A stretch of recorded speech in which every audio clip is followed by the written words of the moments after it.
प्यारे बच्चों सत श्री अकाल। मैं किरणदीप कौर। अज आप 11वीं जमात की पंजाबी की पाठ पुस्तक विचों सिख राजकाल विच किस्सा कावधारा का जो विकास होया उस बारे जानते हैं। आओ पढ़ते हैं प्यारे बच्चों। किस्सा कावधारा। हाशम 1753 ईस्वी तो 1823 ईस्वी तक इन्हां दा काल है प्यारे बच्चों। हाशम इस काल का श्रोमणी ਸਾਹਿਤਕਾਰ ਸੀ। उसका पूरा नाम हाशम शाह ਅਤੇ उपनाम हाशम सी। हाशम के पिता का नाम ਅਤੇ जन्म मरण ਦੀਆਂ ਤਰੀਕਾਂ संबंधी विद्वानों ਵਿੱਚ मतभेद है, परंतु बहुते विद्वान हाशम का जीवन काल 1753 तो 1823 ईस्वी, 1166 तो 1237 हिजरी ਅਤੇ पिता का नाम हाजी मुहम्मद शरीफ दसते हैं। हाँ जी प्यारे बच्चों, हाशम के जन्म समय ਜਾਂ ਉਹਨਾਂ ਦਾ ਕੀ ਕਾਲ ਸੀ ਉਸ ਬਾਰੇ ਵਿਦਵਾਨਾਂ ਵਿੱਚ ਮਤਭੇਦ ਹੈ। किस तरह का बहुते विद्वान तो दसते हैं 1753 ईस्वी तो 1823 ईस्वी ਵਿੱਚ ਇਹਨਾਂ ਦਾ ਸਮਾਂ ਦੱਸਦੇ ਹਨ ਤੇ ਇਹਨਾਂ ਦੇ ਪਿਤਾ ਦਾ ਨਾਮ ਹਾਜੀ ਮੁਹੰਮਦ ਸ਼ਰੀਫ ਦੱਸਦੇ ਹਨ। ਹਾਸ਼ਮ ਦਾ ਜਨਮ ਪਿੰਡ ਜਗਦੇਊ ਕਲਾ ਜ਼ਿਲ੍ਹਾ ਅੰਮ੍ਰਿਤਸਰ ਵਿੱਚ ਹੋਇਆ। ਹਾਸ਼ਮ ਦੇ ਪਿਤਾ ਸੂਫੀ ਰੁਚੀਆਂ ਵਾਲੇ ਸਨ। ਉਹਨਾਂ ਦੇ ਪ੍ਰਭਾਵ ਸਦਕਾ ਹੀ ਹਾਸ਼ਮ ਵੀ ਸੂਫੀ ਵਿਚਾਰਾਂ ਨਾਲ ਜੁੜਿਆ। ਹਾਂਜੀ, ਕਿਸ ਦੇ ਪ੍ਰਭਾਵ ਸਦਕਾ ਹਾਸ਼ਮ ਸੂਫੀ ਵਿਚਾਰਾਂ ਨਾਲ ਜੁੜਿਆ? ਆਪਣੇ ਪਿਤਾ ਦੇ, ਕਿਉਂਕਿ ਉਹ ਸੂਫੀ ਰੁਚੀਆਂ ਵਾਲੇ ਸਨ ਉਹਨਾਂ ਦੇ ਪਿਤਾ ਜੀ।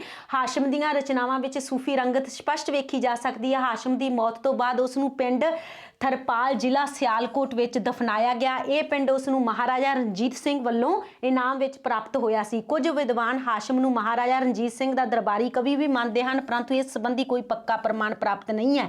ਹਾਂਜੀ, ਹਾਸ਼ਮ ਨੂੰ ਮਹਾਰਾਜਾ ਰਣਜੀਤ ਸਿੰਘ ਦਾ ਦਰਬਾਰੀ ਕਵੀ ਕੁਝ ਵਿਦਵਾਨ ਮੰਨਦੇ ਆ ਬੱਚਿਓ, ਪਰ ਇਸ ਬਾਰੇ ਵੀ ਪੱਕਾ ਪ੍ਰਮਾਣ ਪ੍ਰਾਪਤ ਨਹੀਂ ਹੈ। ਤੇ ਉਹਨਾਂ ਦੀ ਮੌਤ ਤੋਂ ਬਾਅਦ ਉਹਨਾਂ ਨੂੰ ਕਿਸ ਪਿੰਡ ਵਿੱਚ ਦਫਨਾਇਆ ਗਿਆ? ਥਰਪਾਲ ਪਿੰਡ ਵਿੱਚ, ਜ਼ਿਲ੍ਹਾ ਜੋ ਸਿਆਲਕੋਟ ਵਿੱਚ ਹੈ। ਇਹ ਪਿੰਡ ਮਹਾਰਾਜਾ ਰਣਜੀਤ ਸਿੰਘ ਵੱਲੋਂ ਇਨਾਮ ਵਿੱਚ ਪ੍ਰਾਪਤ ਹੋਇਆ ਸੀ।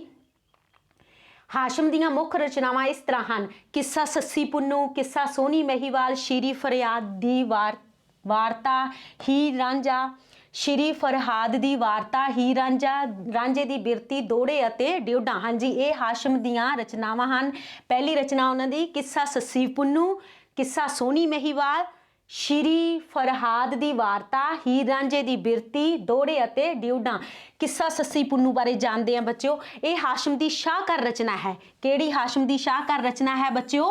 ਕਿੱਸਾ ਸੱਸੀ ਪੁੰਨੂ। ਹਾਸ਼ਮ ਤੋਂ ਪਹਿਲਾਂ ਹਾਫਿਜ਼ ਬਰਖੁਰਦਾਰ ਨੇ ਸੱਸੀ ਪੁੰਨੂ ਦਾ ਕਿੱਸਾ ਪੰਜਾਬੀ ਵਿੱਚ ਲਿਖ ਕੇ ਪੰਜਾਬੀ ਪਾਠਕਾਂ ਨੂੰ ਇਸ ਦੀ ਕਹਾਣੀ ਨਾਲ ਜਾਣ ਪਛਾਣ ਕਰਵਾ ਦਿੱਤੀ ਸੀ।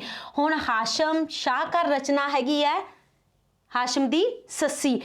ਪਰ ਇਹ ਕਿੱਸਾ ਸਭ ਤੋਂ ਪਹਿਲਾਂ ਕਿਹਨਾਂ ਨੇ ਲਿਖਿਆ ਸੀ? ਪੰਜਾਬੀ ਪਾਠਕਾਂ ਨਾਲ ਜਾਣ ਪਛਾਣ ਇਸ ਕਿੱਸੇ ਦੀ ਕਿਹਨਾਂ ਨੇ ਕਰਵਾਈ ਸੀ? ਹਾਫਿਜ਼ ਬਰਖੁਰਦਾਰ ਨੇ। परंतु हाशम ने इस किस्से विच बिरहों ते दर्द की ऐसी तस्वीर उसारी कि यह किस्सा सस्सी हाशम करके ही जानिया जान लगा।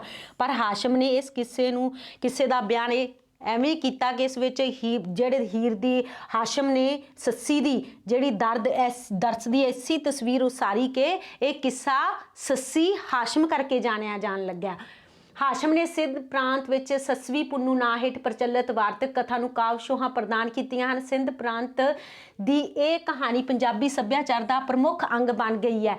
ਹਾਂਜੀ, ਕਿਹੜੇ ਪ੍ਰਾਂਤ? ਸਿੰਧ ਪ੍ਰਾਂਤ ਵਿੱਚ ਸੱਸਵੀ ਪੁੰਨੂ ਨਾਂ ਹੇਠ ਪ੍ਰਚਲਿਤ ਵਾਰਤਕ ਕਥਾ ਨੂੰ ਕਾਵਿ ਸ਼ੋਹਾਂ ਪ੍ਰਦਾਨ ਕੀਤੀ ਹੈ। ਕਿਹੜੀ ਕਥਾ ਸੀ ਇਹ?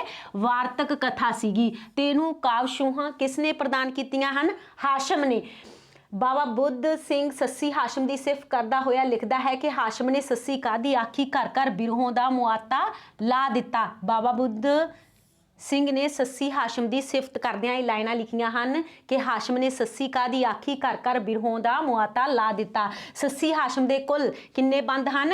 126 ਬੰਦ ਹਨ, ਜਿਸ ਨੂੰ 4 ਤੁਕਾਂ ਵਾਲੇ ਦਵਈਆ ਛੰਦ ਵਿੱਚ ਨਿਭਾਇਆ ਗਿਆ। ਹਾਂਜੀ, ਸੱਸੀ ਹਾਸ਼ਮ ਦੀ ਸੱਸੀ ਹੈ ਜਿਹੜੀ ਉਸ ਵਿੱਚ ਕਿੰਨੇ ਬੰਦ ਹਨ? 126 ਬੰਦ ਹਨ। ਤੇ ਕਿਹੜੇ ਛੰਦ ਦੀ ਵਰਤੋਂ ਹੋਈ ਹੈ ਇਸ ਵਿੱਚ? ਦਵਈਆ ਛੰਦ। ਹਾਸ਼ਮ ਦੇ ਬਿਆਨ ਵਿੱਚ ਸੰਜਮਤਾ ਅਤੇ ਬੋਲੀ ਠੇਠ ਅਤੇ ਮੁਹਾਵਰੇਦਾਰ ਪੰਜਾਬੀ ਹੈ। ਬੋਲੀ ਠੇਠ ਹੈ, ਮੁਹਾਵਰੇਦਾਰ ਹੈ ਤੇ ਬਿਆਨ ਵਿੱਚ ਕੀ ਹੈ ਪਿਆਰੇ ਬੱਚਿਓ? ਸੰਜਮਤਾ ਹੈ। ਅਰਬੀ ਫਾਰਸੀ ਸ਼ਬਦਾਵਲੀ ਦੀ ਵਰਤੋਂ ਆਮ ਹੈ। ਕਿੱਸੇ ਵਿੱਚ ਪੁੰਨੂ ਨੂੰ ਪੁਕਾਰਦੀ ਸੱਸੀ ਦੀ ਦਰਦ ਭਰੀ ਹਾਲਤ ਕਵੀ ਨੇ ਬੜੀ ਸੁੰਦਰਤਾ ਨਾਲ ਉਸਾਰੀ ਹੈ। ਇਹ ਵੇਖਣ ਯੋਗ ਹੈ। ਤੋੜ ਸ਼ਿੰਗਾਰ ਸੱਸੀ ਉੱਠ ਦੌੜੀ, ਖੋਲ ਲਿਟਾਂ ਘਰ ਬਾਹਰੋਂ, ਘਿਰਿਆ ਆਣ ਗਿਰੋਹ ਸ਼ਤਾਬੀ, ਚੰਦ ਟੁਟਾ ਪਰਵਾਰੋਂ, ਦੌੜੀ ਸਾਥ ਪੁੰਨੂ ਦਾ ਤੱਕਦੀ, तेग हिजर दी मारूं, हाशम सैन मुहाल जुदाई, सख्त बुरी तलवारों। किस्सा सोनी महिवाल। हुण हाशम जी का अगला किस्सा लिखिया जिहड़ा उन्होंने उसका नाम की है बच्चों, सोनी महिवाल। विद्वानां दा मनना है कि पंजाबी किस्सा काव्य विच सोनी महिवाल का किस्सा सब तो पहला हाशम ने रचिया। हाँ जी, सोनी महिवाल का सब तो पहला किस्सा विद्वानां दे अनुसार किसने रचिया सी? हाशम ने। इस दे किन्ने बंद हैं? 151 बंद हैं ते छंद किहड़ा है? दवैया छंद है वरतों की गई है। इस विच कवि ने सोनी दे दुख का बयान बड़ी कलात्मकता नाल कीता है। उसने होनी मौत अते दुख दे सामने सोनी दी लाचारी का चित्र उलीकिया है। उसका यह किस्सा सस्सी दे मुकाबले का नहीं।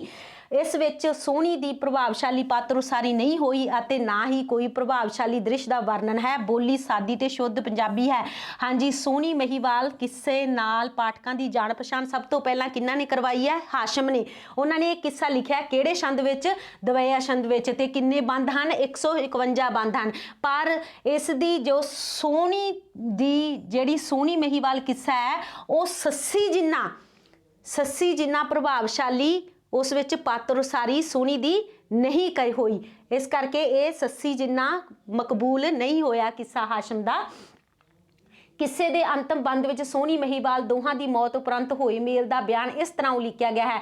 मिलिया जाए रूहां रल मेला विच दरगाह रबानी, एक ते जाए समाने नैं विच, फेर मिले दिल जानी, खड़ के खिदर हयात जनाजा दफन किते विच पानी, हाशम इश्क सुनी दा जुग विच जुग जुग रहू कहानी।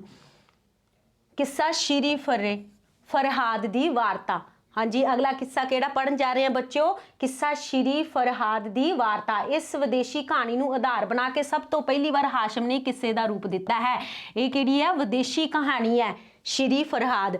इस नूं हाँ जी आधार बना के सब तो पहली बार हाशम ने किस्से का रूप दिता है। ये किस्सा इस्तंबुल दे बादशाह की प्रेम कहानी नाल संबंधित है। किहड़े बादशाह की प्रेम कहानी नाल संबंधित है बच्चों? इस्तंबुल दे बादशाह की। ये 513 दो तुकीए छंदां विच रचिया गया है। किन्ने तुकीए छंदां विच रचिया गया? 2 तुकीए छंदां विच। किन्ने? 513 दो तुकीए छंदां विच रचिया गया है। किस्से दी बोली टकसाली पंजाबी है। हाँ जी, हुण इह किस्से दी बोली किहड़ी है? टकसाली पंजाबी है। अरबी फारसी शब्दावली की वरतों ज़्यादा है। सस्सी दे किस्से तो बाद हाशम का यह किस्सा सफल मन्निया जा सकता है। हुण सस्सी तो बाद किहड़ा किस्सा हाशम का सफल मन्निया जा सकता है? श्री फरहाद। इस विच कवि ने प्रेम ते बिरहों दे भावां नूं सफलता नाल चितरिया है। श्री दे हुसन दे चित्रण की वनगी बेमिसाल है।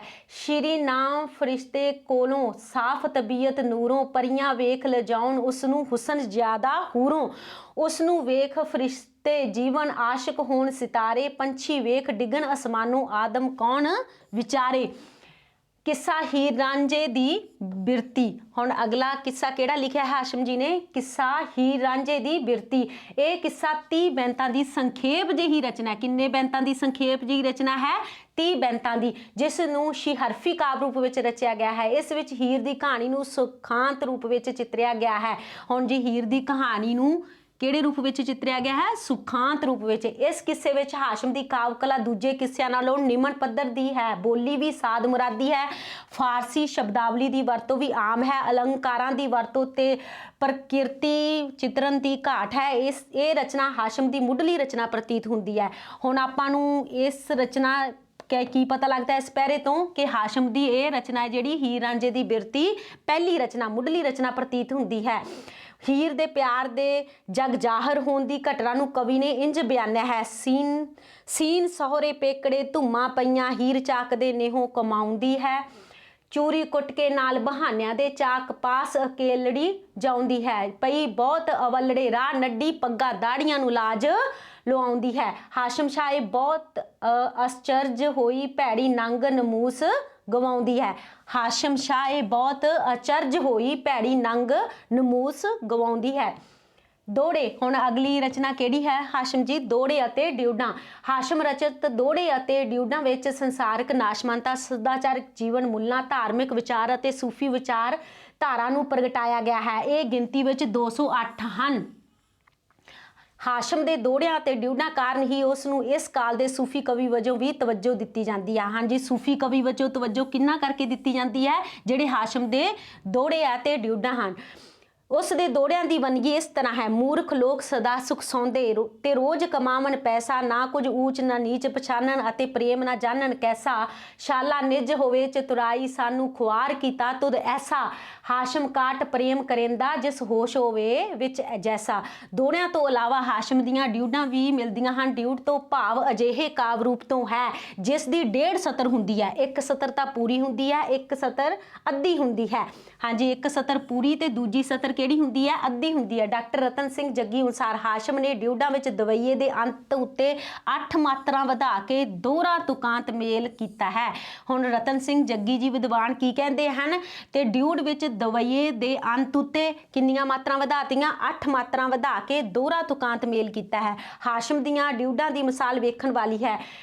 ਕਾਮਲ ਸ਼ੌਂਕ ਮਾਹੀ ਦਾ ਮੈਨੂੰ ਨਿੱਤ ਰਹੇ ਜਿਗਰ ਵਿੱਚ ਵਸਦਾ। ਲੂਲੂ ਰਸਦਾ ਰਾਂਝਣ ਬੇਪਰਵਾਹੀਆਂ ਕਰਦਾ, ਕੋਈ ਗੁਨਾਹ ਨਾ ਦੱਸਦਾ, ਉੱਠ ਉੱਠ ਨੱਸਦਾ। ਜਿਉਂ ਜਿਉਂ ਹਾਲ ਸੁਣਾਵਾਂ ਰੋਵਾਂ, ਵੇਖ ਤਤੀ ਵੱਲ ਹੱਸਦਾ, ਜਰਾ ਨਾ ਖਸਦਾ। ਹਾਸ਼ਮ ਕੰਮ ਨਹੀਂ ਹਰ ਕਸਦਾ, ਆਸ਼ਿਕ ਹੋਣ ਤਾਂ ਦਰਸ ਦਾ ਬਿਰਹੋਂ ਰਸਦਾ।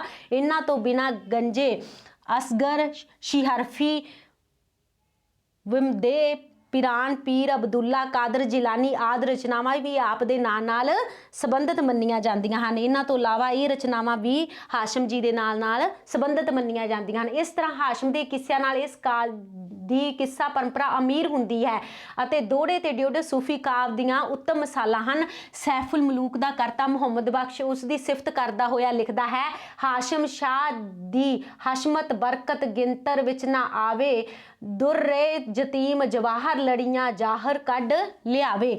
ਮੁਖਤਸਰ ਕਲਾਮ ਉਹਨਾਂ ਦਾ ਦਰਦੋਂ ਪੁੱਜੀ ਬੋਟੀ, ਦਰਦ ਹੋਇਆ ਤਾਂ ਸਭ ਕੁਛ ਹੋਇਆ, ਕਿਆ ਲੰਬੀ ਕਿਆ ਛੋਟੀ। ਹੁਣ ਅਗਲੇ ਕਿੱਸਾਕਾਰ ਕਿਹੜੇ ਹਨ? ਅਹਿਮਦ ਯਾਰ। ਇਹਨਾਂ ਦਾ ਸਮਾਂ 1768 ਤੋਂ 1848 ਈਸਵੀ। ਅਹਿਮਦ ਯਾਰ ਇਸ ਕਾਲ ਦਾ ਇੱਕ ਸਮਰਥ ਕਿੱਸਾਕਾਰ ਹੈ। ਉਸਨੇ ਪੰਜਾਬੀ ਕਿੱਸਾ ਕਾਵਿ ਵਿੱਚ ਸਭ ਤੋਂ ਵੱਧ ਕਿੱਸਿਆਂ ਦੀ ਰਚਨਾ ਕੀਤੀ ਹੈ। ਇਸ ਬਾਰੇ ਉਹ ਆਪ ਲਿਖਦਾ ਹੈ। ਹਾਂਜੀ, ਸਭ ਤੋਂ ਵੱਧ ਕਿੱਸਿਆਂ ਦੀ ਰਚਨਾ ਕਿਸ ਨੇ ਕੀਤੀ ਹੈ ਪੰਜਾਬੀ ਸਾਹਿਤ ਵਿੱਚ? ਅਹਿਮਦ ਯਾਰ ਨੇ। ਉਹਨਾਂ ਨੇ ਇਸ ਬਾਰੇ ਖੁਦ ਹੀ ਲਿਖਿਆ ਹੈ, ਜਿਤਨੇ ਕਿੱਸੇ ਅਤੇ ਕਿਤਾਬਾਂ ਉਮਰ ਸਾਰੀ ਮੈਂ ਜੋੜੇ, ਗਿਣ ਲਗਾ ਤੇ ਯਾਦ ਨਾ ਆਵਣ, ਜੋ ਦੱਸਾਂ ਸੋ ਥੋੜੇ। ਅਹਿਮਦ ਯਾਰ ਦੇ 35 ਦੇ ਕਰੀਬ ਕਿੱਸੇ ਲਿਖੇ ਹੋਣ ਬਾਰੇ ਕਿਹਾ ਜਾਂਦਾ ਹੈ। ਕਿੰਨੇ ਕਿੱਸੇ ਲਿਖੇ ਹੋਣ ਦੇ ਬਾਰੇ ਕਿਹਾ ਜਾਂਦਾ ਹੈ? 35 ਦੇ ਕਰੀਬ। ਉਸਨੇ ਆਪਣੀ ਕਿੱਸਾ ਯਾਤਰਾ ਤਿੱਤਰ ਤੇ ਬਟਿੱਟਰ ਕਿੱਸੇ ਤੋਂ ਆਰੰਭ ਕੀਤੀ ਅਤੇ ਐਸਨੁਲ ਕਸਸ ਯੂਸੁਫ ਜ਼ੁਲੇਖਾਂ ਉਸ ਦਾ ਆਖਰੀ ਕਿੱਸਾ ਹੈ। ਹੁਣ ਉਹਨਾਂ ਨੇ ਆਪਦੀ ਕਿੱਸਾ ਯਾਤਰਾ ਕਿਸ ਕਿੱਸੇ ਤੋਂ ਸ਼ੁਰੂ ਕੀਤੀ ਹੈ ਪਿਆਰੇ ਬੱਚਿਓ? ਤਿੱਤਰ ਤੇ ਬਟਿੱਟਰ ਕਿੱਸੇ ਤੋਂ ਆਰੰਭ ਕੀਤੀ ਹੈ ਤੇ ਉਹਨਾਂ ਦਾ ਅਖੀਰਲਾ ਕਿੱਸਾ ਐਸਨੁਲ ਕਸਸ ਯੂਸੁਫ ਜ਼ੁਲੇਖਾਂ ਹੈ। ਹੀਰ ਰਾਂਝਾ, ਸੱਸੀ ਪੁੰਨੂ, ਲੈਲਾ ਮਜਨੂ, ਸੋਹਣੀ ਮਹੀਵਾਲ, ਕਾਮਰੂਪ, ਚੰਦਰ ਬਦਨ, ਰਾਜ ਬੀਬੀ, ਸੈਫੁਲ ਮਲੂਕ, ਹਾਤਮ ਤਾਈ ਆਦਿ ਉਸਦੇ ਹੋਰ ਵਰਣਨਯੋਗ ਕਿੱਸੇ ਹਨ। ਇਹ ਉਹਨਾਂ ਦੇ ਕਿੱਸੇ ਆ ਪਿਆਰੇ ਬੱਚਿਓ ਜਿਹੜੇ ਹੋਰ ਵਰਣਨਯੋਗ ਹਨ। ਉਸਨੇ ਪੰਜਾਬੀ, ਭਾਰਤੀ ਅਤੇ ਵਿਦੇਸ਼ੀ ਸਭ ਕਥਾਵਾਂ ਨੂੰ ਆਧਾਰ ਬਣਾ ਕੇ ਕਿੱਸਾ ਰਚਨਾ ਕੀਤੀ ਹੈ। ਹਾਂਜੀ, ਉਸਨੇ ਪੰਜਾਬੀ, ਭਾਰਤੀ ਅਤੇ ਵਿਦੇਸ਼ੀ ਸਭ ਤਰ੍ਹਾਂ ਦੀਆਂ ਕਥਾਵਾਂ ਨੂੰ ਆਧਾਰ ਬਣਾਇਆ ਹੈ ਤੇ ਆਪਣੀ ਕਿੱਸਾ ਰਚਨਾ ਕੀਤੀ ਹੈ। ਪਰੰਤੂ ਉਸਨੂੰ ਪ੍ਰਸਿੱਧੀ ਕਿਸੇ ਵਿੱਚ ਵੀ ਪ੍ਰਾਪਤ ਨਹੀਂ ਹੋਈ। ਉਹਨਾਂ ਨੂੰ ਪ੍ਰਸਿੱਧੀ ਜਿਹੜੀ ਕਿਸੇ ਵੀ ਕਿੱਸੇ ਵਿੱਚ ਪ੍ਰਾਪਤ ਨਹੀਂ ਹੋਈ। ਉਹਨਾਂ ਨੇ ਇੰਨੇ ਜ਼ਿਆਦਾ ਕਿੱਸੇ ਲਿਖੇ, ਠੀਕ ਹੈ ਜੀ, ਪੰਜਾਬੀ, ਭਾਰਤੀ ਤੇ ਵਿਦੇਸ਼ੀ ਸਭ ਤਰ੍ਹਾਂ ਦੀਆਂ ਕਥਾਵਾਂ ਨੂੰ ਆਧਾਰ ਬਣਾ ਕੇ ਕਿੱਸੇ ਲਿਖੇ ਆ, ਪਰ ਪ੍ਰਸਿੱਧੀ ਕਿਸੇ ਵੀ ਕਿੱਸੇ ਵਿੱਚ ਪ੍ਰਾਪਤ ਨਹੀਂ ਹੋਈ। ਇਸ ਦਾ ਵਰਣਨ ਉਹ ਆਪਣੀਆਂ ਸਤਰਾਂ ਰਾਹੀਂ ਹੀ ਕਰਦਾ ਹੈ। ਵਾਰਿਸ ਸ਼ਾਹ ਜੰਡਿਆਲੇ ਵਾਲੇ ਵਾਹ ਵਾਹ ਹੀਰ ਬਣਾਈ, ਮੈਂ ਵੀ ਰੀਸ ਉਸ ਦੀ ਕਰਕੇ ਲਿਖੀ ਤੋੜ ਨਿਭਾਈ, ਜੋ ਅਟਕਲ ਮਜਬੂਨ ਬੰਨਣ ਦੀ ਉਸ ਸੋ ਮੈਂ ਨਹੀਂ ਪਾਈ, ਵੱਡਾ ਤੁਅਜਬ ਆਵੇ ਯਾਰੋ ਵੇਖ ਉਸ ਦੀ ਵਡਿਆਈ। ਅਹਿਮਦ ਯਾਰ ਦਾ ਜਨਮ ਪਿੰਡ ਇਸਲਾਮਗੜ੍ਹ, ਜ਼ਿਲ੍ਹਾ ਗੁਜਰਾਤ ਵਿੱਚ ਪਾਕਿਸਤਾਨ ਵਿੱਚ ਹੋਇਆ। ਉਹ ਅਰਬੀ, ਫਾਰਸੀ ਤੇ ਇਸਲਾਮੀ ਸਾਹਿਤ ਦਾ ਚੰਗਾ ਵਿਦਵਾਨ ਸੀ। ਕਿਹੜੇ ਸਾਹਿਤ ਦਾ ਚੰਗਾ ਵਿਦਵਾਨ ਸੀ? ਅਰਬੀ, ਫਾਰਸੀ ਤੇ ਇਸਲਾਮੀ। ਉਸ ਨੂੰ ਮਹਾਰਾਜਾ ਰਣਜੀਤ ਸਿੰਘ ਵੱਲੋਂ ਇੱਕ ਪਿੰਡ ਇਨਾਮ ਵਜੋਂ ਪ੍ਰਾਪਤ ਹੋਇਆ ਦੱਸਿਆ ਜਾਂਦਾ ਹੈ। ਹਾਂਜੀ, ਕੀ ਦੱਸਿਆ ਜਾਂਦਾ ਹੈ ਕਿ ਮਹਾਰਾਜਾ ਰਣਜੀਤ ਸਿੰਘ ਵੱਲੋਂ ਉਹਨਾਂ ਨੂੰ ਇੱਕ ਪਿੰਡ ਇਨਾਮ ਵਜੋਂ ਪ੍ਰਾਪਤ ਹੋਇਆ ਸੀ। ਉਸ ਨੂੰ ਰਾਜਿਆਂ ਅਤੇ ਜ਼ਗੀਰਦਾਰਾਂ ਦੀ ਸਰਪ੍ਰਸਤੀ ਹਾਸਲ ਸੀ। ਅਹਿਮਦ ਯਾਰ ਪੰਜਾਬੀ ਦਾ ਇੱਕੋ ਇੱਕ ਕਿੱਸਾਕਾਰ ਹੈ ਜਿਹੜਾ ਸਿਰਫ ਕਿੱਸਾਕਾਰੀ ਦਾ ਕੰਮ ਹੀ ਕਰਦਾ ਸੀ। ਹਾਂਜੀ, ਪੰਜਾਬੀ ਦਾ ਇੱਕੋ ਇੱਕ ਕਿੱਸਾਕਾਰ ਜਿਹੜਾ ਸਿਰਫ ਕਿਹੜਾ ਕੰਮ ਕਰਦਾ ਸੀ ਪਿਆਰੇ ਬੱਚਿਓ? ਕਿੱਸਾਕਾਰੀ ਦਾ ਹੀ ਕੰਮ ਕਰਦਾ ਸੀ। ਉਸ ਦੀ ਪ੍ਰਸਿੱਧੀ ਕਾਰਨ ਹੀ 1840 ਈਸਵੀ ਵਿੱਚ ਰਾਜਾ ਗੁਲਾਬ ਸਿੰਘ ਨੇ ਉਸ ਨੂੰ ਲਾਹੌਰ ਬੁਲਾ ਕੇ ਸਿੱਖਾਂ ਦਾ ਇਤਿਹਾਸ ਲਿਖਣ ਲਈ ਕਿਹਾ ਸੀ। ਹਾਂਜੀ, ਰਾਜਾ ਗੁਲਾਬ ਸਿੰਘ ਨੇ ਉਹਨਾਂ ਨੂੰ ਲਾਹੌਰ ਬੁਲਾਇਆ ਸੀ ਤੇ ਸਿੱਖਾਂ ਦਾ ਇਤਿਹਾਸ ਲਿਖਣ ਲਈ ਕਿਹਾ ਸੀਗਾ। ਅਹਿਮਦ ਯਾਰ ਨੇ ਕਵੀ ਫਿਰਦੌਸੀ ਦੇ ਸ਼ਾਹਨਾਮੇ ਦੇ ਆਧਾਰ ਤੇ ਫਾਰਸੀ ਕਵਿਤਾ ਵਿੱਚ ਫਤੂਹਾਤ ਖਾਲਸਾ शहनशाहनामा ਦੀ ਰਚਨਾ ਕੀਤੀ। ਅਹਿਮਦ ਯਾਰ ਨੇ ਆਪਣੇ ਸਾਰੇ ਕਿੱਸੇ ਲਗਭਗ ਮਸਨਵੀ ਕਾਵ ਰੂਪ ਵਿੱਚ ਹੀ ਲਿਖੇ ਹਨ। ਹੁਣ ਅਹਿਮਦ ਯਾਰ ਦੇ ਸਾਰੇ ਕਿੱਸੇ ਕਿਸ ਕਾਵ ਰੂਪ ਵਿੱਚ ਹਨ? ਲਗਭਗ ਮਸਨਵੀ ਕਾਵ ਰੂਪ ਵਿੱਚ ਹੀ ਲਿਖੇ ਹਨ। ਉਸ ਦੀ ਰਚਨਾ ਦਾ ਪ੍ਰਮੁੱਖ ਛੰਦ ਦਵਈਆ ਹੈ। हाँ जी, उन्होंने रचना का प्रमुख छंद केड़ा है? दवैया है। तितर बटिटर लई उसने दोहरा ते सस्सी पुन्नू लई बैंत छंद की वरतों की है। हाँ जी, मुख्य छंद उन्होंने रचनावां दा दवैया है। तितर बटिटर लई उसने दोहरा अते सस्सी पुन्नू लई उसने बैंत छंद की वरतों की है। अहमद यार नूं पंजाबी किस्सा काव का पहला आलोचक भी मन्निया जाता है। हुण किस किस्साकार नूं पंजाबी किस्सा काव का पहला आलोचक मन्निया जाता है? अहमद यार नूं। उसके किस्से यूसुफ जुलेखा विच उसने अपने तो पहला होए पंजाबी के प्रसिद्ध किस्साकारां वारिस शाह, पीलू, मुकबल, हाफिज बरखुरदार, हाशम आदि संबंधी अपने विचार भी पेश किए हैं। कई विद्वान तो उसनूं किस्साकार नालों आलोचक के रूप में वध स्वीकार करते हैं। कई विद्वान की स्वीकार करते हैं? किस्साकार नालों उसनूं आलोचक के रूप में वध स्वीकार करते हैं। सुथरा शेयर ना हाफिज जिहा तोल पूरा उस हट्टी पर अगलियां पिछलियां शायरां दी मैं इस वेले कसवट्टी वारिस शाह सुखन दा वारिश कितों ना अटकिया बलिया पर मिनराही चक्की वांगू उस निक्का मोटा दलिया। मुकबल भी हो चुका मुकबल अपने विच जमाने हामद भी अखवाया शायर अपनी नाल जुबाने। हाशिम सस्सी सोहनी लिखी सद रहमत उस्तादों पर दिल विच वड्डा तवज्जो आवे शीरी ते फरहादों। हाँ जी, अगले किस्साकार किहड़े हैं? मियाँ इमाम बख्श 1778 तो 1863 ईस्वी। मियाँ इमाम बख्श का जन्म 1778 ईस्वी विच पिंड पसियांवाला जिला सियालकोट विखे होया। हुण हाँ जी, मियाँ इमाम बख्श का जन्म कित्थे होया है? पिंड पसियांवाला जिला सियालकोट विच। वो जात का किहड़े सी? कुरैशी सी अते तरखान दा कित्ता करदा सी। हाँ जी, जात दे कुरैशी सी, कित्ता किहड़ा करदे सी बच्चों? तरखान दा काम करदे सी। लाहौर विच बच्चों नूं कुरान शरीफ भी पढ़ाया करदा सी। उस दी मृत्यु 1863 ईस्वी विच होई। मियाँ इमाम बख्श दीआं प्रमुख किस्सा रचनावां इस तरह हैं: शाह बहराम, किस्सा लैला मजनू, किस्सा चंदर बदन ते किस्सा गुल सनोबर। इस तो बिना मुनाजात मियाँ वड्डा नां दी रचना मियाँ वड दे जीवन दे सिद्धांतां बारे अते बदीउल जमाल इस्लामी सिद्धांतां नाल संबंधित उसदियां होर पुस्तकां ने। उन्हां दियां दो होर पुस्तकां हन। मियाँ इमाम बख्श दा किस्सा शाह बहराम उसका सब तो मशहूर किस्सा है। हाँ जी, मियाँ इमाम बख्श दा किस्सा शाह बहराम बच्चों सब तो मशहूर किस्सा है। ये किस्सा उसका सब तो पहला विखिया है। मौला बख्श कुश्ता अनुसार शायद ही कोई घराना होवे जिथे ये किस्सा ना पुजा होवे। हाँ जी, केड़ा? शाह बहराम किस्सा इहो जिहा किस्सा है भी मौला बख्श कुश्ता के अनुसार वो कहते हैं कि शायद ही इहो जिहा कोई घराना होवे जिथे किस्सा ना पुजया होवे। शाह बहराम के किस्से की कहानी का आधार कवि फरदोसी का शाहनामा है। हुण शाह बहराम के किस्से की कहानी का आधार कवि फरदोसी का शाहनामा है। इस विच ईरान देश के बादशाह बहराम का हुसन बानो नां दी एक परी नाल प्रेम होने की कथा का वर्णन है। ये किस्सा दवैया छंद विच रचिया गया है। हुण शाह बहराम किस्सा किहड़े छंद विच रचिया गया है? दवैया छंद विच रचिया गया है।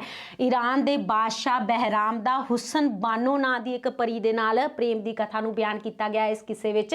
इस किस्से की वनगी देखण योग है। खुश आवाज़ जनावर बोलन उपर हर हर डाले वेख बहार चमन दी पढ़दे सिफत खुदावंद तारे सायादार दरखतां विचों वगन सरद हवाई रंग महल सुनहरी कंधा वांग बहशत बनाई। किस्सा लैला मजनू नूं कवि अपना दीवान दसदा है। ये उसने मौलाना निजामी मुल्ला आतफी अमीर खुसरो आदि फारसी रचनावां दे आधार उत्ते लिखिया। इस दी मिसाल इस तरह है: चावल ले निजामी पासों दाल हातफ ने पाई रोगन खुसरो नमक असाडा खिचड़ी अजब पकाई फारसी कहे दीवान लोकां ने होर इश्क शताबी। ए दीवान इमाम बख्श दा विच जबान पंजाबी। कवि दा तीजा किस्सा चंदर बदन है। इस विच कवि ने नवीन कथा नूं पेश किया है। तीजा किस्सा उन्हां दा किहड़ा है? चंदर बदन। इस विच किहड़ी कथा नूं पेश किया है? नवीं कथा नूं नवीन कथा नूं पेश किया है। इस विच मुसलमान सौदागर मईयार अते हिंदू राजकुमारी चंदर बदन की प्रेम कहानी नूं बैंतां विच निभाया गया है। हाँ जी, मुसलमान सौदागर कौन सी? मईयार अते हिंदू राजकुमारी चंदर बदन ਦੀ ਪ੍ਰੇਮ ਕਹਾਣੀ ਨੂੰ ਕਿਸ ਵਿੱਚ ਨਿਭਾਇਆ ਗਿਆ ਹੈ ਬੱਚਿਓ? ਬੈਂਤਾਂ ਵਿੱਚ ਨਿਭਾਇਆ ਗਿਆ ਹੈ। ਇਹ ਕਿੱਸਾ ਅਸੁਭਾਵਿਕ ਘਟਨਾਵਾਂ ਤੇ ਰਸ ਤੇ ਰਵਾਨਗੀ ਪੱਖੋਂ ਸਖਣਾ ਹੋਣ ਕਾਰਨ ਬਹੁਤਾ ਪ੍ਰਸਿੱਧ ਨਹੀਂ ਹੋਇਆ। ਇਹ ਵੀ ਕਿੱਸਾ ਬਹੁਤਾ ਪ੍ਰਸਿੱਧ ਨਹੀਂ ਹੋਇਆ। ਕਿੱਸਾ ਗੁਲ ਸਨੋਬਰ ਫਾਰਸੀ ਮਸਨਵੀ ਦਾ ਅਨੁਵਾਦ ਹੈ। ਅਗਲਾ ਕਿੱਸਾ ਕਿਹੜਾ ਹੈ? ਗੁਲ ਸਨੋਬਰ ਕਿਸ ਦਾ ਅਨੁਵਾਦ ਹੈ? ਫਾਰਸੀ ਮਸਨਵੀ ਦਾ ਅਨੁਵਾਦ ਹੈ। ਇਸ ਦਾ ਅਨੁਵਾਦ ਇੰਨਾ ਮੌਲਿਕ ਹੈ ਕਿ ਬਿਲਕੁਲ ਅਸਲ ਵਰਗਾ ਹੀ ਜਾਪਦਾ ਹੈ। ਇਮਾਮ ਬਖਸ਼ ਦੀ ਪ੍ਰਸ਼ੰਸਾ ਕਰਦਾ ਹੋਇਆ ਮੁਹੰਮਦ ਬਖਸ਼ ਲਿਖਦਾ ਹੈ, ਮੀਆਂ ਇੱਕ ਇਮਾਮ ਬਖਸ਼ ਸੀ ਰਹਿੰਦਾ ਪਸੀਆਂ ਵਾਲੇ, ਸ਼ੇਰ ਉਸਦਾ ਵੀ ਵਾਂਗ ਸਬੂਨੇ ਮੈਲ ਦਿਲਾਂ ਤੋਂ ਲਾਭੇ। ਕਾਦਰ ਯਾਰ ਅਗਲੇ ਕਿੱਸਾਕਾਰ ਕਿਹੜੇ ਹਨ? ਕਾਦਰ ਯਾਰ 1800 ਤੋਂ ਲੈ ਕੇ 1892 ਈਸਵੀ ਤੱਕ ਇਹਨਾਂ ਦਾ ਕਾਲ ਹੈ। ਕਾਦਰ ਯਾਰ ਦਾ ਅਸਲ ਨਾਂ ਕਾਦਰ ਬਖਸ਼ ਸੀ। ਹਾਂਜੀ, ਕਾਦਰ ਯਾਰ ਦਾ ਅਸਲ ਨਾਮ ਕੀ ਸੀ ਪਿਆਰੇ ਬੱਚਿਓ? ਕਾਦਰ ਬਖਸ਼ ਸੀ। ਇਹ ਜਾਤ ਦਾ ਸੰਧੂ ਜੱਟ ਸੀ।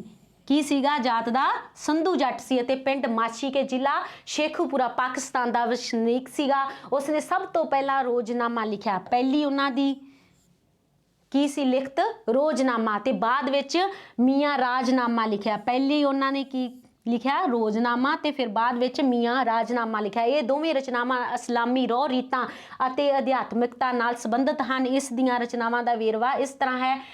ਹਾਂਜੀ, ਕਾਦਰ ਯਾਰ ਦੀਆਂ ਰਚਨਾਵਾਂ ਦਾ ਵੇਰਵਾ: ਰੋਜ਼ਨਾਮਾ, ਮੀਆਂ ਰਾਜਨਾਮਾ, ਕਿੱਸਾ ਪੂਰਨ ਭਗਤ, ਕਿੱਸਾ ਸੋਹਣੀ ਮਹੀਵਾਲ, ਵਾਰ ਰਾਜਾ ਰਸਾਲੂ, ਰਾਣੀ ਕੋਕਲਾਂ, ਵਾਰ ਹਰੀ ਸਿੰਘ ਨਲਵਾ। ਪੂਰਨ ਭਗਤ ਅਤੇ ਰਾਜਾ ਰਸਾਲੂ ਨਾਲ ਸੰਬੰਧਿਤ ਕਥਾਵਾਂ ਨੂੰ ਕਾਵਿ ਵਿੱਚ ਪੇਸ਼ ਕਰਨ ਦਾ ਸਿਹਰਾ ਕਾਦਰ ਯਾਰ ਦੇ ਸਿਰ ਹੀ ਹੈ। ਹਾਂਜੀ, ਪੂਰਨ ਭਗਤ ਤੇ ਰਾਜਾ ਰਸਾਲੂ ਨਾਲ ਸੰਬੰਧਿਤ ਜਿਹੜੀਆਂ ਕਥਾਵਾਂ ਸੀ ਉਹਨਾਂ ਨੂੰ ਕਾਵਿ ਵਿੱਚ ਪੇਸ਼ ਕਰਨ ਦਾ ਸਿਹਰਾ ਕਿਹਨਾਂ ਦੇ ਸਿਰ ਜਾਂਦਾ ਹੈ? ਕਾਦਰ ਯਾਰ ਦੇ ਸਿਰ ਜਾਂਦਾ ਹੈ। ਕਿੱਸਾ ਪੂਰਨ ਭਗਤ ਉਸ ਦੀ ਸ਼ਾਹਕਾਰ ਰਚਨਾ ਹੈ ਜੋ ਸ਼ੀ ਹਰਫੀ ਕਾਵਿ ਰੂਪ ਤੇ ਬੈਂਤ ਛੰਦ ਵਿੱਚ ਰਚੀ ਹੋਈ ਹੈ। ਕਿਹੜੇ ਕਾਵਿ ਰੂਪ 'ਚ ਰਚੀ ਹੋਈ ਹੈ? ਸ਼ੀ ਹਰਫੀ ਕਾਵਿ ਰੂਪ ਵਿੱਚ, ਤੇ ਛੰਦ ਕਿਹੜਾ ਹੈ ਉਸਦਾ? ਬੈਂਤ ਛੰਦ ਹੈ ਕਿੱਸਾ ਪੂਰਨ ਭਗਤ ਦਾ। ਸਰਲ ਅਤੇ ਠੇਠ ਪੰਜਾਬੀ ਦੀ ਵਰਤੋਂ ਹੈ ਤੇ ਅਰਬੀ ਫਾਰਸੀ ਸ਼ਬਦਾਵਲੀ ਦਾ ਬੜਾ ਘੱਟ ਪ੍ਰਯੋਗ ਹੈ। ਕਿਹੜੀ ਭਾਸ਼ਾ? ਸਰਲ ਅਤੇ ਠੇਠ ਪੰਜਾਬੀ ਹੈ। ਅਰਬੀ ਫਾਰਸੀ ਸ਼ਬਦਾਵਲੀ ਦਾ ਬਹੁਤ ਘੱਟ ਪ੍ਰਯੋਗ ਹੋਇਆ ਹੈ। ਕਾਦਰ ਯਾਰ ਦਾ ਕਿੱਸਾ ਪੂਰਨ ਭਗਤ ਉੱਪਰ ਖੁਸ਼ ਹੋ ਕੇ ਇੱਕ ਸਰਦਾਰ ਨੇ ਖੂਹ ਇਨਾਮ ਵਿੱਚ ਦਿੱਤਾ ਸੀ। ਹੁਣ ਜਿਹੜਾ ਕਿੱਸਾ ਪੂਰਨ ਭਗਤ ਲਿਖਿਆ ਕਾਦਰ ਯਾਰ ਨੇ, ਉਸ ਤੋਂ ਖੁਸ਼ ਹੋ ਕੇ ਇੱਕ ਸਰਦਾਰ ਨੇ ਉਹਨਾਂ ਨੂੰ ਖੂਹ ਇਨਾਮ ਵਿੱਚ ਦਿੱਤਾ ਸੀ। ਕਿੱਸਾ ਪੂਰਨ ਭਗਤ ਦੀ ਵੰਨਗੀ ਇਸ ਤਰ੍ਹਾਂ ਹੈ: ਜਾਲ ਜਰਾ ਵੀ ਨਾ ਤਾਕਤ ਰਹੀ ਤਨ ਵਿੱਚ, ਰਾਣੀ ਗਾਮ ਦੀ ਗਮਾਂ ਦੇ ਗੀਤ ਲੋਕੋ, ਮੈਂ ਭੁੱਲੀ ਹਾਂ ਤੁਸੀਂ ਨਾ ਭੁੱਲਿਓ ਜੇ, ਲਾਇਓ ਜੋਗੀਆਂ ਨਾਲ ਨਾ ਪ੍ਰੀਤ ਲੋਕੋ, ਜੰਗਲ ਗਏ ਨਾ ਬੌੜੇ ਸੁੰਦਰਾਂ ਨੂੰ, ਜੋਗੀ ਨਹੀਂ ਕਿਸੇ ਦੇ ਮੀਤ ਲੋਕੋ, ਕਾਦਰ ਯਾਰ ਪੁੱਛੇ ਕਿਹੜਾ ਦੁੱਖ ਮੇਰਾ, ਉਸੇ ਵਕਤ ਹੋਇਆ ਪੱਥਰ ਚੀਤ ਲੋਕੋ। ਕਾਦਰ ਯਾਰ ਨੇ ਕਿੱਸਾ ਸੋਹਣੀ ਮਹੀਵਾਲ ਦੋਹਰਾ ਛੰਦ ਵਿੱਚ ਰਚਿਆ ਹੈ। ਜਿਹੜਾ ਕਾਦਰ ਯਾਰ ਨੇ ਕਿੱਸਾ ਸੋਹਣੀ ਮਹੀਵਾਲ ਹੈ ਕਿਹੜੇ ਛੰਦ ਵਿੱਚ ਰਚਿਆ ਬੱਚਿਓ? ਦੋਹਰਾ ਛੰਦ ਵਿੱਚ ਰਚਿਆ ਹੈ, ਜਿਸ ਦੇ ਹਰ ਬੰਦ ਦੀਆਂ ਦੋ ਤੁਕਾਂ ਦੀ ਥਾਂ ਚਾਰ ਤੁਕਾਂ ਹਨ। ਦੋ ਤੁਕਾਂ ਨਹੀਂ, ਜਿਸ ਦੇ ਹਰ ਬੰਦ ਦੀਆਂ ਕਿੰਨੀਆਂ ਤੁਕਾਂ ਹਨ? ਚਾਰ ਤੁਕਾਂ ਹਨ। ਬੋਲੀ ਸਾਦੀ ਤੇ ਠੇਠ ਪੰਜਾਬੀ ਹੈ। ਬਿਰਹੋਂ ਦੀ ਭਾਵਨਾ, ਦ੍ਰਿਸ਼ ਵਰਣਨ ਅਤੇ ਪ੍ਰਾਕਿਰਤਿਕ ਵਾਤਾਵਰਣ ਦੀ ਉਸਾਰੀ ਪ੍ਰਭਾਵਸ਼ਾਲੀ ਢੰਗ ਨਾਲ ਕੀਤੀ ਗਈ ਹੈ। ਇਸ ਕਿੱਸੇ ਵਿੱਚ ਸੋਹਣੀ ਦੀ ਸੁੰਦਰਤਾ ਦਾ ਬਿਆਨ ਵੇਖਣਯੋਗ ਹੈ। ਲਾਇਕ ਸੋਹਣੀ ਸਿਫਤ ਦੇ ਅੰਦਰ ਹੁਸਨ ਕਮਾਲ, ਚੰਦ ਮੱਥੇ ਵਿੱਚ ਡਲਕਦਾ ਜੋਸ਼ ਹੁਸਨ ਦੇ ਨਾਲ, ਠੋਡੀ ਕਦਰ ਬਦਾਮ ਦੀ ਵਾਂਗੂ ਮੀਮ ਦਹਾਨ, ਬਾਜੂ ਘੜੇ ਖਰਾਦੀਆਂ ਖਾਸ ਖਰਾਦ ਉਤਾਰ, ਉਂਗਲੀਆਂ ਵਿੱਚ ਨਾਜ਼ਕੀ ਫਲੀਆਂ ਦੇ ਮਿਕਦਾਰ, ਸੋਹਣੀ ਉੱਤੇ ਰੱਬ ਨੇ ਦਿੱਤਾ ਏਡਾ ਹੁਸਨ ਖਿਲਾਰ। ਵਾਰ ਰਾਜਾ ਰਸਾਲੂ, ਰਾਣੀ ਕੋਕਲਾਂ ਤੇ ਵਾਰ ਹਰੀ ਸਿੰਘ ਨਲਵਾ ਉਸ ਦੀਆਂ ਵੀਰ ਕਾਵ ਧਾਰਾ ਅਧੀਨ ਰਚੀਆਂ ਰਚਨਾਵਾਂ ਹਨ। ਵੀਰ ਕਾਵ ਧਾਰਾ ਅਧੀਨ ਰਚੀਆਂ ਕਿਹੜੀਆਂ ਰਚਨਾਵਾਂ ਹਨ ਪਿਆਰੇ ਬੱਚਿਓ? ਵਾਰ ਰਾਜਾ ਰਸਾਲੂ, ਰਾਣੀ ਕੋਕਲਾਂ ਤੇ ਵਾਰ ਹਰੀ ਸਿੰਘ ਨਲਵਾ, ਇਹ ਉਹਨਾਂ ਦੀਆਂ ਵੀਰ ਕਾਵ ਧਾਰਾ ਅਧੀਨ ਰਚੀਆਂ ਰਚਨਾਵਾਂ ਹਨ। ਵੀਰ ਸਿੰਘ ਅਤੇ ਜੋਗਾ ਸਿੰਘ, ਕਿੱਸਾ ਹੀਰ ਰਾਂਝਾ। ਹਾਂਜੀ, ਅਗਲੇ ਕਿੱਸਾ ਕਵੀ ਕਿਹੜੇ ਹਨ? ਵੀਰ ਸਿੰਘ ਅਤੇ ਜੋਗਾ ਸਿੰਘ। ਵੀਰ ਸਿੰਘ ਅਤੇ ਜੋਗਾ ਸਿੰਘ ਅਜਿਹੇ ਕਿੱਸਾਕਾਰ ਹਨ ਜਿਨ੍ਹਾਂ ਨੇ ਕਿੱਸਾ ਕਾਵਿ ਵਿੱਚ ਸਿੱਖ ਕਵੀਆਂ ਵਜੋਂ ਪਹਿਲ ਕੀਤੀ। ਸਿੱਖ ਕਵੀਆਂ ਵਿੱਚੋਂ ਕਿਹਨਾਂ ਨੇ ਕਿੱਸਾ ਕਵੀਆਂ ਵਜੋਂ ਪਹਿਲ ਕੀਤੀ ਹੈ? ਵੀਰ ਸਿੰਘ ਅਤੇ ਜੋਗਾ ਸਿੰਘ ਨੇ। ਵੀਰ ਸਿੰਘ ਪਟਿਆਲੇ ਦਾ ਰਹਿਣ ਵਾਲਾ ਸੀ। ਉਸ ਨੇ 284 ਕਾਵਿ ਬੰਦਾਂ ਵਿੱਚ ਹੀਰ ਰਾਂਝੇ ਦਾ ਕਿੱਸਾ ਲਿਖਿਆ। ਕਿੰਨੇ ਕਾਵਿ ਬੰਦਾਂ ਵਿੱਚ ਲਿਖਿਆ ਹੈ? 284 ਕਾਵਿ ਬੰਦਾਂ ਵਿੱਚ ਕਿਹੜਾ ਕਿੱਸਾ ਲਿਖਿਆ ਹੈ? ਹੀਰ ਰਾਂਝੇ ਦਾ ਕਿੱਸਾ। ਕਿੱਥੋਂ ਦੇ ਰਹਿਣ ਵਾਲੇ ਸੀ ਵੀਰ ਸਿੰਘ? ਪਟਿਆਲੇ ਦੇ ਰਹਿਣ ਵਾਲੇ ਸੀ। ਇਸ ਵਿੱਚ 283 ਝੂਲਣੇ ਅਤੇ ਇੱਕ ਕਵਿਤ ਹੈ। ਇਸ ਕਿੱਸੇ ਨੂੰ ਭਾਰਤੀ ਮਿਥਿਹਾਸ ਨਾਲ ਜੋੜ ਕੇ ਲਿਖਿਆ ਗਿਆ ਹੈ। ਇਸ ਵਿੱਚ ਹੀਰ ਰਾਂਝੇ ਦਾ ਵਿਆਹ ਵੀ ਕਰਵਾ ਦਿੱਤਾ ਗਿਆ ਹੈ। ਇਸ ਤਰ੍ਹਾਂ ਮੂਲ ਕਥਾ ਨੂੰ ਹੀ ਬਦਲ ਕੇ ਪੇਸ਼ ਕੀਤਾ ਗਿਆ। ਹੁਣ ਇਸ ਕਥਾ ਵਿੱਚ ਕੀ ਕਰਵਾ ਦਿੱਤਾ, ਹੀਰ ਰਾਂਝੇ ਦਾ ਵਿਆਹ ਕਰਵਾ ਦਿੱਤਾ। ਜਿਹੜੀ ਮੂਲ ਕਥਾ ਸੀ ਉਸ ਨੂੰ ਬਦਲ ਕੇ ਪੇਸ਼ ਕੀਤਾ ਗਿਆ। ਹੀਰ ਨਾਲੋਂ ਰਾਂਝੇ ਦੇ ਵਿਛੋੜੇ ਨੂੰ ਇਸ ਤਰ੍ਹਾਂ ਬਿਆਨਿਆ ਗਿਆ ਹੈ। ਰਾਂਝਾ ਕੂਕਦਾ ਹੀਰ ਦਾ ਨਾਮ ਲੈ ਕੇ ਨਾਰੇ ਮਾਰਦਾ ਸੁਣਿਆ ਸੀ ਜਗ ਮੀਆਂ, ਜਿੱਥੇ ਹੀਰ ਰਾਂਝਾ ਮਿਲ ਕੇ ਖੇਡਦੇ ਸੀ ਰੋਂਦੇ ਬੂਟਿਆਂ ਦੇ ਗਲ ਲੱਗ ਮੀਆਂ। ਜੋਗਾ ਸਿੰਘ ਨੇ ਵੀ ਕਿੱਸਾ ਹੀਰ ਰਾਂਝਾ ਦੀ ਰਚਨਾ ਕੀਤੀ। ਹੁਣ ਅਗਲੇ ਜੋਗਾ ਸਿੰਘ ਨੇ ਵੀ ਹੀਰ ਰਾਂਝੇ ਦੇ ਕਿੱਸੇ ਦੀ ਰਚਨਾ ਕੀਤੀ ਹੈ। ਉਸਨੇ ਇਹ ਰਚਨਾ ਕਵਿਤ ਛੰਦ ਵਿੱਚ ਕੀਤੀ ਹੈ। ਕਿਹੜੇ ਛੰਦ ਵਿੱਚ ਕੀਤੀ ਹੈ? ਜੋਗਾ ਸਿੰਘ ਨੇ ਇਹ ਰਚਨਾ ਕਵਿਤ ਛੰਦ ਵਿੱਚ ਕੀਤੀ ਹੈ। ਇਸ ਦੇ 260 ਕਾਵਿ-ਬੰਧ ਹਨ। ਉਹ ਕਿੱਸੇ ਦੇ ਅਖੀਰ ਵਿੱਚ ਹੀਰ ਤੇ ਰਾਂਝੇ ਨੂੰ ਮੱਕੇ ਦੀ ਬਜਾਏ ਸਵਰਗ ਵਿੱਚ ਭੇਜ ਦਿੰਦਾ ਹੈ। ਹੁਣ ਅੰਤ ਵਿੱਚ ਕੀ ਕਰਦਾ ਹੈ? ਹੀਰ ਤੇ ਰਾਂਝੇ ਨੂੰ ਮੱਕੇ ਦੀ ਬਜਾਏ ਕਿੱਥੇ ਭੇਜਦਾ ਹੈ? ਸਵਰਗ ਵਿੱਚ ਭੇਜਦਾ, ਜਿੱਥੇ ਦੇਵਤੇ ਉਹਨਾਂ ਦੀ ਜੈ ਜੈਕਾਰ ਕਰਦੇ ਹਨ। ਉਸ ਦੇ ਕਿੱਸੇ ਤੋਂ ਕਿੱਸਾਕਾਰ ਭਗਵਾਨ ਸਿੰਘ ਪ੍ਰਭਾਵਿਤ ਹੋਇਆ ਜਾਪਦਾ ਹੈ। ਇਹ ਦੋਵੇਂ ਕਿੱਸਾਕਾਰ ਕਹਾਣੀ ਨੂੰ ਭਾਰਤੀ ਇਤਿਹਾਸ ਨਾਲ ਜੋੜਦੇ ਹਨ। ਹਾਂਜੀ, ਕੌਣ ਪ੍ਰਭਾਵਿਤ ਹੋਇਆ? ਭਗਵਾਨ ਸਿੰਘ ਉਸ ਦੇ ਕਿੱਸੇ ਤੋਂ।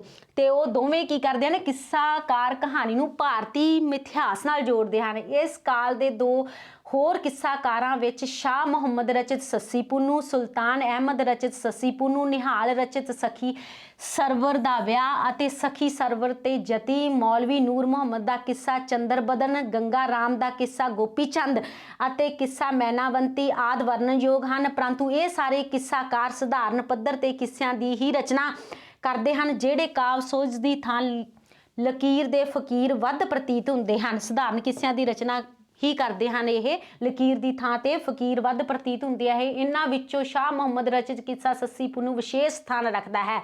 ਕਿਹਨਾਂ ਦਾ? ਸ਼ਾਹ ਮੁਹੰਮਦ ਰਚਿਤ ਕਿਹੜਾ ਕਿੱਸਾ? ਸੱਸੀ ਪੁੰਨੂ ਵਿਸ਼ੇਸ਼ ਸਥਾਨ ਰੱਖਦਾ ਹੈ। ਪਰੰਤੂ ਇਹ ਸ਼ਾਹ ਮੁਹੰਮਦ ਦੇ ਜੰਗਨਾਮੇ ਜਿਤਨਾ ਪਰਪੱਕ ਨਹੀਂ ਹੈ। ਹਾਂਜੀ, ਸ਼ਾਹ ਮੁਹੰਮਦ ਨੇ ਕੀ ਲਿਖਿਆ ਹੈ? ਜੰਗਨਾਮਾ ਲਿਖਿਆ ਹੈ। ਉਹਨਾਂ ਨੇ ਫਿਰ ਇੱਕ ਕਿੱਸਾ ਵੀ ਲਿਖਿਆ ਹੈ। ਕਿਹੜੇ ਕਿੱਸੇ ਦਾ ਨਾਮ ਕੀ ਹੈ? ਕਿੱਸਾ ਸੱਸੀ ਪੁੰਨੂ। ਸ਼ੀਹਰਫੀ ਕਾਵਿ ਰੂਪ ਵਿੱਚ ਰਚਿਤ ਇਸ ਕਿੱਸੇ ਦੀ ਵੰਨਗੀ ਇਸ ਤਰ੍ਹਾਂ ਹੈ। ਖੇ ਖੁਦੀ ਗੁਮਾਨ ਨਾ ਰਿਹਾ ਕੋਈ, ਮੈਂ ਤਾਂ ਡੁੱਬੀ ਵਿੱਚ ਇਸ਼ਕ ਦੀ ਲਹਿਰ ਮਾਏ, ਮੇਰੀ ਪ੍ਰੀਤ ਚਕੋਰ ਪਤੰਗ ਵਾਲੀ, ਸਹਾਂ ਆਪਣੇ ਸਿਰ ਤੇ ਕਹਿਰ ਮਾਏ। ਚਸ਼ਮਾ ਆਬੇ ਹਯਾਤ ਦਾ ਹੋਤ ਪੁੰਨੂ, ਹੋਰ ਸਭ ਜਹਾਨ ਹੈ ਕਹਿਰ ਮਾਏ। ਸ਼ਾਹ ਮੁਹੰਮਦ ਰੱਬ ਜੇ ਮੇਰ ਕਰਸੀ, ਚੱਲ ਵੇਖਸਾਂ ਪੁੰਨੂ ਦਾ ਸ਼ਹਿਰ ਮਾਏ। ਹਾਂਜੀ ਪਿਆਰੇ ਬੱਚਿਓ, ਆਪਾਂ ਸਿੱਖ ਰਾਜਕਾਲ ਦੇ ਕਿੱਸਾ ਕਾਵਿ ਧਾਰਾ ਦੇ ਕਵੀ ਪੜ੍ਹ ਚੁੱਕੇ ਹਾਂ। ਮਿਲਦੇ ਹਾਂ ਅਗਲੀ ਕਲਾਸ ਵਿੱਚ ਅਗਲੇ ਪਾਠ ਨਾਲ। ਧੰਨਵਾਦ।